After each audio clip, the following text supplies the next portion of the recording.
Before we go on, I should bring out a point here. You'll notice I've changed my shirt. That's not to necessarily let you know that I've got another shirt. It's just that we're experimenting with the blackboard. We used a light colored board before, and there seemed to be a lot of glare for that. So what we're going to try now is a darker board. It's more of a blackboard.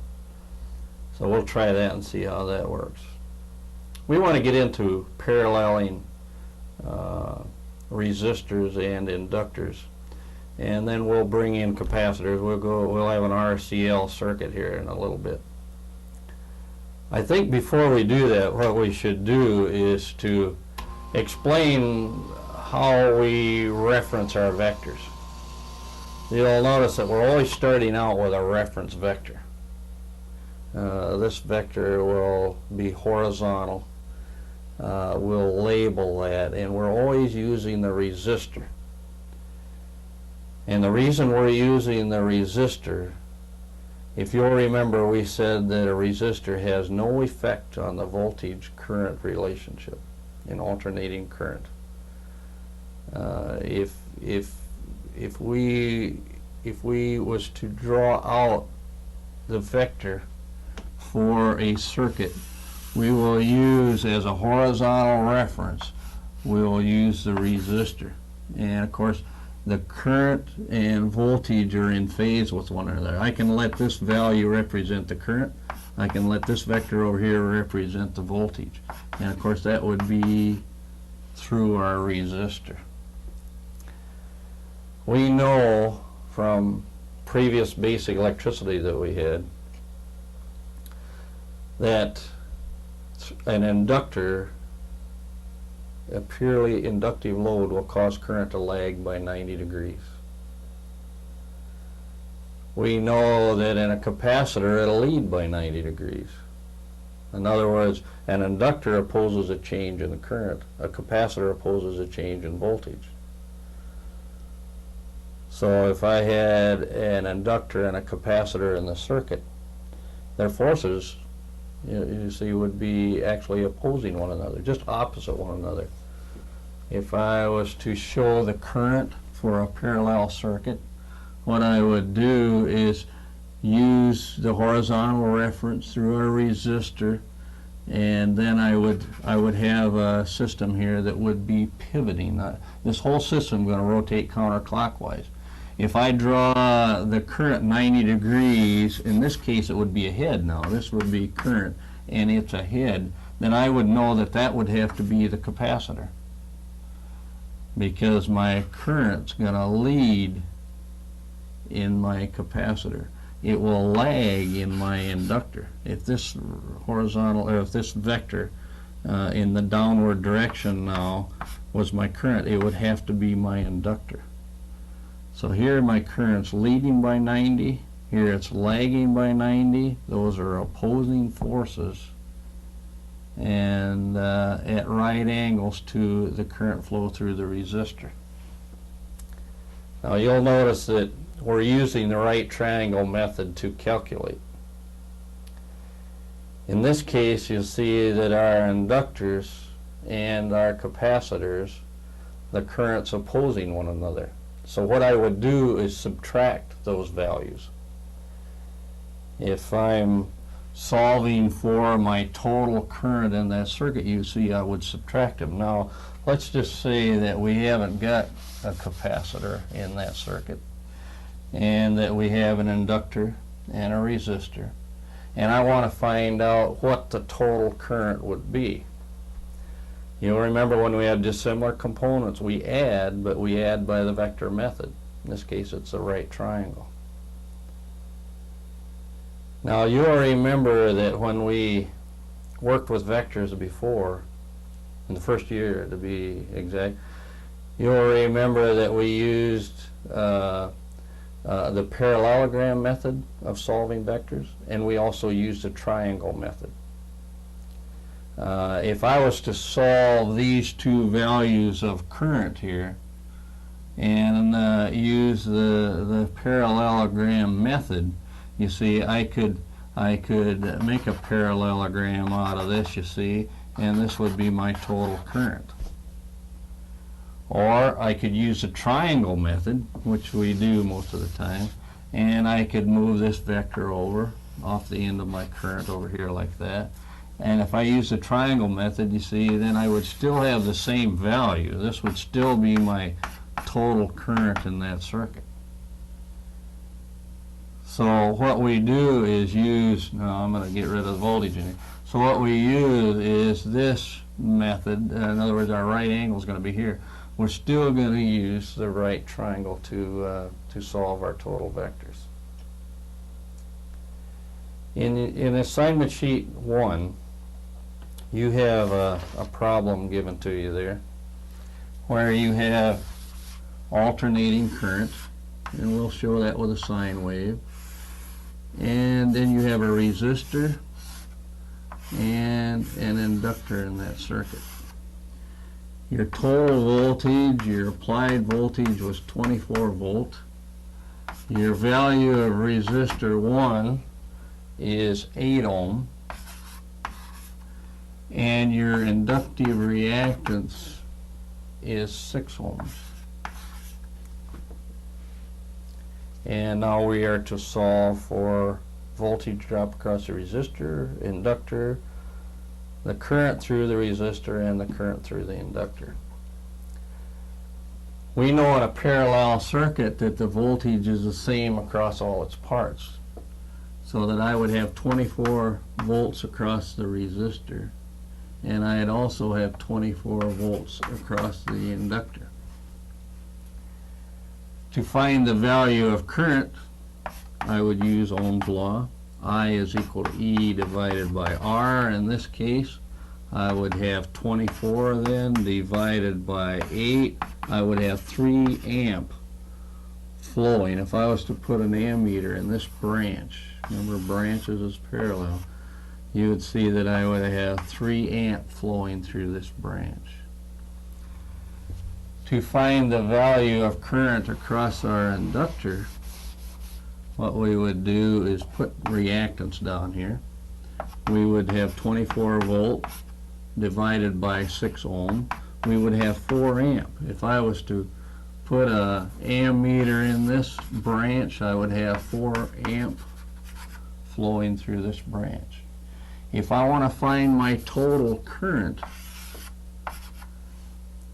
through that circuit, I have to add my values of current. We know that because we have dissimilar components, though, that we have to add them by the vector method. Now you'll remember that when we drew our vectors out, the horizontal reference vector was our resistance. Through our resistance here, we know that we have 3 amp.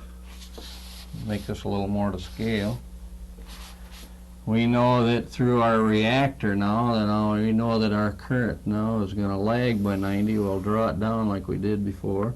We'll have 4 amps flowing through our reactance. Our total current then, calculated by the triangular method, if I square 3, I'll have 9. If I square 4, I'll have 16. Add them together, 25. Take square root of that. Use the Pythagorean theorem now. You would see that we would have 5 amp for a total. Through here, through my total, I would have 5 amp. All right. Before we go any further, let me refer to power. We know that we're going to get into power, and we want to get in more in detail into power factor correction and so on. But let me at this time bring up our values of power. In this case, we have an RL circuit. We have a reactive load and we have a true load or a real load. We've got our values of current down here. Let me get rid of this, and we'll come back to that circuit shortly. But this might be a good time to orient you to the different values of power.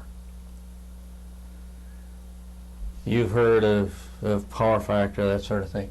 We want to relate this to our circuit. If I have a resistor in that circuit, we know what effect that has to an alternating current circuit.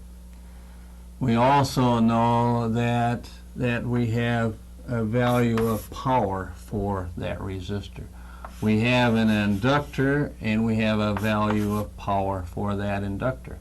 We have a capacitor and we also have a value of power for that. These are both opposing forces. These are both reactive load. The inductor and the capacitor are reactive to our circuit. They add a value of power to our system that is reactive. The way we would identify the reactive load is by putting XP sub X.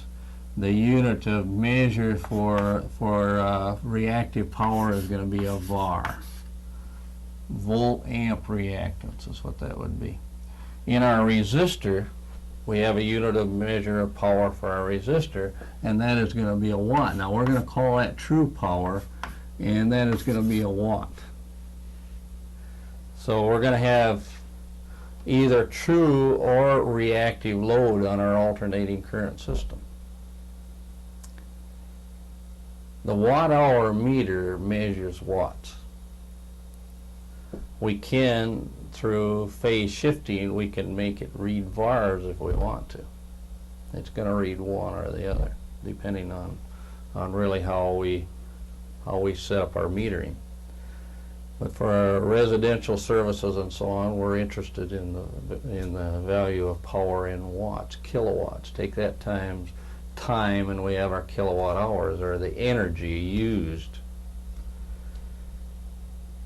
The thing is, on our system, because we do have reactive load, and in an overhead system, most of your reactive load is going to be in the form of inductance. You're going to have inductive load. Your transformers create a reactive load in the form of inductance. Your regulators, consumers' motors, fluorescent lighting, anything that has inductance to it is going to create a reactive load on your system. In other words, you get paid for the watts, unless you specially meter. You get paid in watts or kilowatt hours.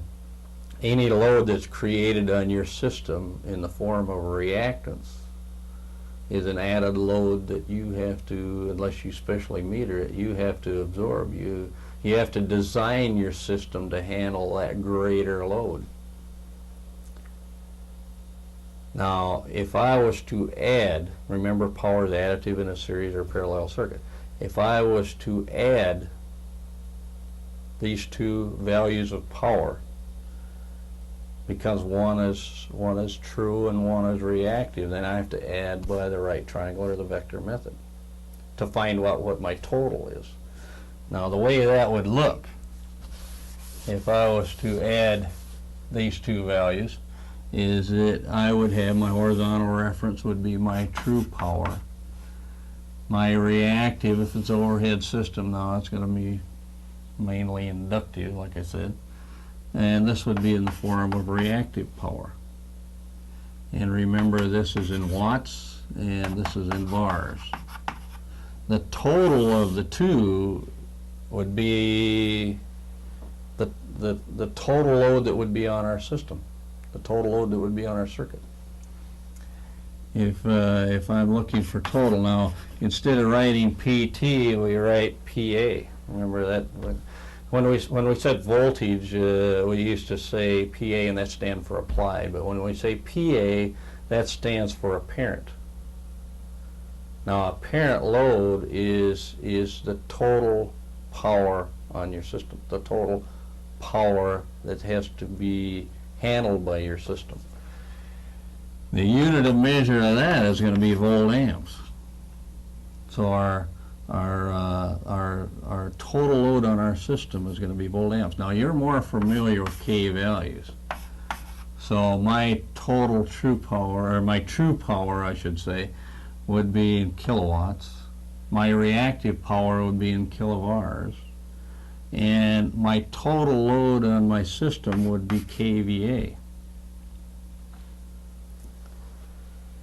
So as a result, I'm feeding this. I'm being paid for the kilowatts because of the added reactive load of our transformers, regulators, any consumer's motor load or whatever, any inductive load. Because of that added load on my system, this is the capacity that my system has to handle, and so that you can look at it, if you will, like your line losses. In other words, I've got so much true load, but here is my total load on my system. Now we like to refer to this not like a line loss. Some do, but we like to look at it like this. Like this is our power factor. In other words, the ratio of our true load to our total times 100 would be our percent power factor. Percent power factor is equal to our kW divided by our kVA times 100. So that if I was to take this value, divide it by the total on my system, I would have my kVA. I would have my power factor, I should say, and then times 100, I would have my percent power factor. So what percent power factor represents is what percent of the total load on our system is true or real. Now let's go one step further. Let's carry this into an RCL circuit.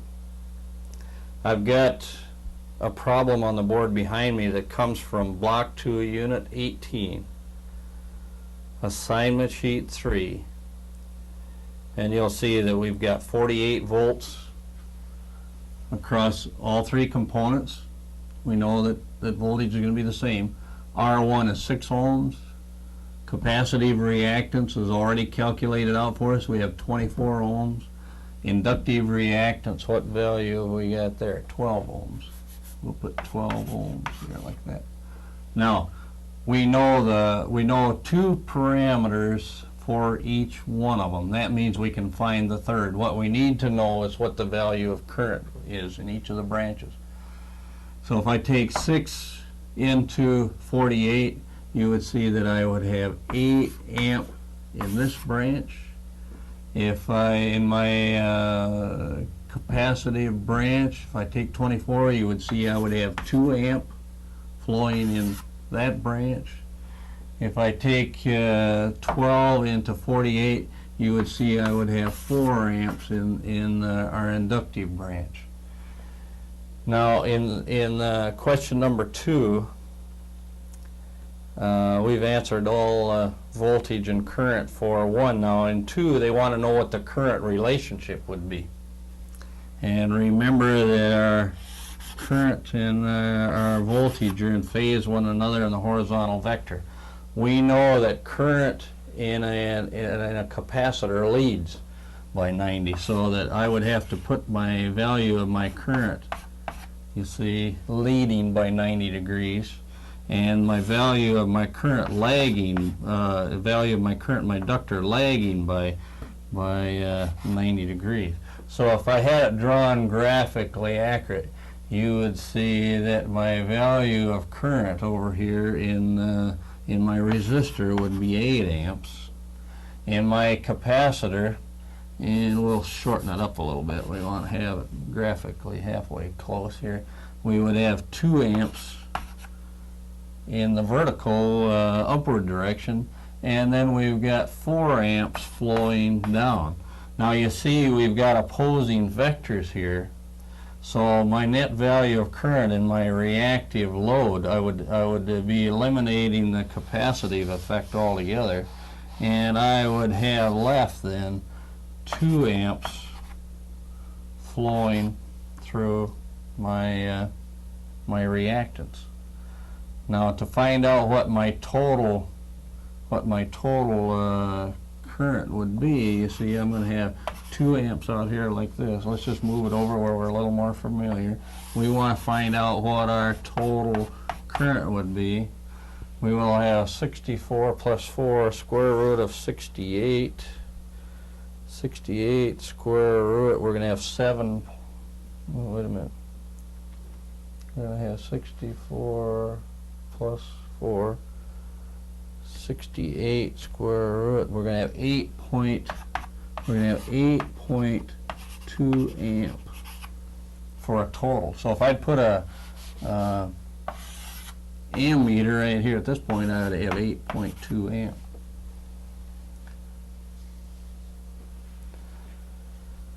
Now what we want to do is carry this on into power.